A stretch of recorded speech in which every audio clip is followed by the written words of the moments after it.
देख रहे हैं सत्यहिंदी.com। एक नजर अब तक की सुर्खियों पर। देश में होने वाले लोकसभा चुनाव के मद्देनजर समाजवादी पार्टी ने कल सोमवार को अपने उम्मीदवारों की 8वीं लिस्ट जारी की है। इस लिस्ट में पार्टी ने उत्तर प्रदेश की 2 सीटों पर प्रत्याशियों के नाम का ऐलान किया, जहां मेरठ हापुड़ लोकसभा सीट से सपा ने अपना प्रत्याशी अधिवक्ता भानु प्रताप सिंह को बदलकर सरधना विधायक अतुल प्रधान को टिकट दिया है, तो वहीं आगरा से सुरेश चंद्र कदम को अपना प्रत्याशी बनाया है। बता दें कि मेरठ से सपा प्रत्याशी अतुल प्रधान के सामने बीजेपी के अरुण गोविल चुनावी मैदान में हैं। लोकसभा चुनाव की तैयारियों में जुटी कांग्रेस ने भी कल सोमवार को अपने उम्मीदवारों की एक नई लिस्ट जारी की है। इस लिस्ट में पार्टी ने 2 लोकसभा सीटों पर प्रत्याशियों का ऐलान किया। पहली महाराष्ट्र की अकोला सीट से डॉक्टर अभय काशीनाथ पाटिल को टिकट दिया गया है और दूसरी तेलंगाना की वारंगल सीट से कादियम काव्या को उम्मीदवार बनाया है। दिल्ली के शराब घोटाले से जुड़े मनी लॉन्ड्रिंग के मामले में गिरफ्तार किए गए मुख्यमंत्री अरविंद केजरीवाल को कल सोमवार शाम तिहाड़ जेल भेज दिया गया है।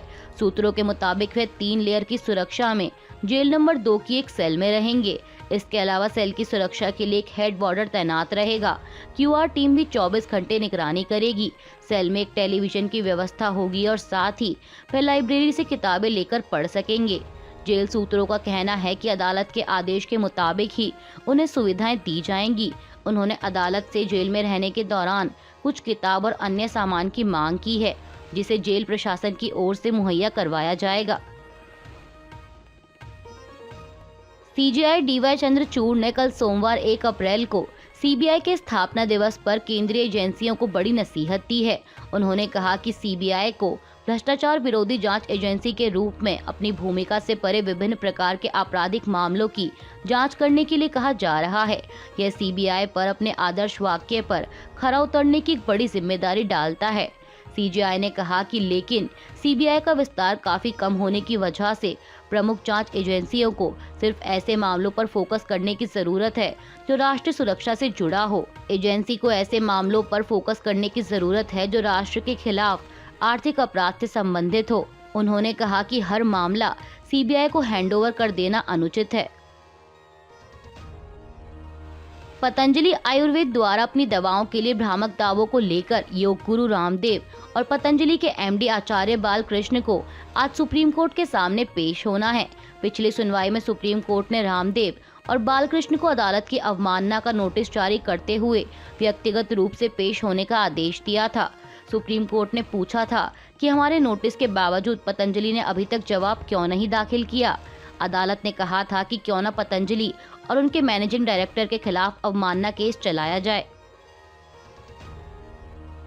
बीजेपी द्वारा वरुण गांधी को पीलीभीत लोकसभा सीट से टिकट न दिए जाने पर उनकी मां और बीजेपी सांसद मेनका गांधी ने प्रतिक्रिया दी है। मेनका गांधी ने कहा कि मैं बीजेपी में हूं और इसे लेकर काफी खुश हूं। मैं अमित शाह, पीएम मोदी और नड्डा जी को टिकट के लिए धन्यवाद देती हूं। टिकट का ऐलान काफी देर से हुआ था, इसलिए ये दुविधा थी कि मैं कहां से लड़ूं, पीलीभीत से या सुल्तानपुर से। पार्टी ने जो फैसला लिया उससे मैं खुश हूं। उनसे जब पूछा गया कि वरुण गांधी अब क्या करेंगे, इस सवाल पर मेनका गांधी ने कहा कि उन्हीं से पूछिए कि वो क्या करना चाहेंगे।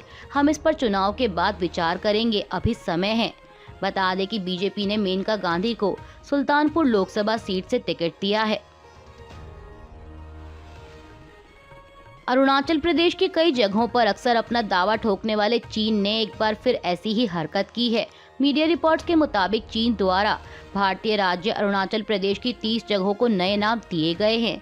हालांकि भारत ने चीन के इस दावे को खारिज कर दिया। विदेश मंत्री एस जयशंकर ने चीन की इस हरकत का दो टूक जवाब देते हुए कहा कि नाम बदलने से कोई फर्क नहीं पड़ता है। वे भी जानते हैं कि अरुणाचल प्रदेश भारत का अभिन्न अंग था, है और हमेशा रहेगा। जयशंकर ने कहा कि आज अगर मैं आपके घर का नाम बदल दूं तो क्या वह मेरा हो जाएगा? नाम बदलने से कोई असर नहीं पड़ता है। भारतीय सेना वास्तविक नियंत्रण रेखा पर मुस्तैदी के साथ खड़ी है। वहीं विदेश मंत्रालय के प्रवक्ता रणधीर जायसवाल ने कहा कि हमने चीनी रक्षा मंत्रालय के प्रवक्ता द्वारा अरुणाचल प्रदेश के क्षेत्र पर बेतुके दावों को सुना है। इस तरह के बयान पूरी तरह निराधार हैं। हम इस तरह के दावों का खंडन करते हैं। अरुणाचल प्रदेश पर चीन के नए दावे को लेकर कांग्रेस अध्यक्ष मल्लिकार्जुन खड़गे ने मोदी सरकार को निशाने पर लिया है। उन्होंने एक्स पर लिखा कि अपने चीनी समकक्ष से 19वें दौर की वार्ता के बाद भी पीएम मोदी भारतीय इलाकों का नाम बदलने की बेतुकी हरकत को रोकने के लिए चीन पर कोई कूटनीतिक असर का इस्तेमाल करने में अक्षम रहे हैं। खड़गे ने आरोप लगाया कि डोकलाम, गलवान की घटना और लद्दाख में भारत के 2000 वर्ग किलोमीटर के इलाके पर कब्जा करने, अरुणाचल प्रदेश, सिक्किम और उत्तराखंड में कई आक्रामक कदम उठाने के बाद पीएम मोदी ने आसानी से चीन को क्लीन चिट दे दी। खड़गे ने कहा कि भटकाव के काफी प्रयास करने के बाद भी इस तथ्य को बदला नहीं जा सकता कि गलवान में 20 भारतीय सैनिकों के सर्वोच्च बलिदान देने के बाद पीएम मोदी ने चीन को फ्री पास दे दिया था। कांग्रेस अध्यक्ष ने कहा कि चीन हमेशा से ही अलग अलग देशों के इलाकों पर दावा करने और उनके नाम बदलने की आदत रखता रहा है। हम भारत के लोग चीन की इन बेतुकी हरकतों की निंदा करते हैं और मोदी सरकार कम से कम इतना तो कर ही सकती है कि चीन की इन दैनिक हास्यास्पद हरकतों और बयानों की कड़ी निंदा करें और उसे फटकार लगाए। आईपीएल 2024 का 14वां मैच कल सोमवार को राजस्थान रॉयल्स और मुंबई इंडियंस के बीच खेला गया। इस मैच में राजस्थान ने मुंबई के खिलाफ 6 विकेट से जीत दर्ज की है। मुंबई ने पहले बल्लेबाजी करते हुए 20 ओवर में 9 विकेट खोकर 125 रन बनाए थे, जिसके जवाब में राजस्थान की टीम ने 15.3 ओवर में 4 विकेट के नुकसान पर 127 रन बनाकर यह मैच जीत लिया और इसी के साथ राजस्थान रॉयल्स अपनी जीत की लहर को बरकरार रखते हुए पॉइंट्स टेबल में 6 अंकों के साथ पहले स्थान पर पहुंच गई है। और वहीं मुंबई की टीम अभी तक अपनी जीत का खाता नहीं खोल पाई और पॉइंट्स टेबल में 10वें पायदान पर है। गजा में इजराइल के हवाई हमले में 3 विदेशी सहायता कर्मियों और उनके ड्राइवर की मौत हो गई। हमास की ओर से संचालित स्वास्थ्य मंत्रालय ने इसकी जानकारी दी। मंत्रालय ने बताया कि मारे गए सहायता कर्मियों में एक ब्रिटेन का नागरिक था, जबकि दूसरा पोलैंड और तीसरा ऑस्ट्रेलिया का नागरिक था। उनके साथ उनके फिलिस्तीनी ड्राइवर की भी मौत हो गई। सूत्रों के मुताबिक बताया गया है कि ये सहायता कर्मी बुलेट प्रूफ जैकेट पहने हुए थे। इस पर वर्ल्ड सेंटर किचन का लोगो लगा हुआ था। बता दें कि वर्ल्ड सेंटर किचन एक अमेरिकी एनजीओ है जो गजा में लोगों को खाना मुहैया करा रहा था। वहीं मामले को लेकर इजरायली सेना ने कहा है कि वह इस घटना की जांच करा रहा है।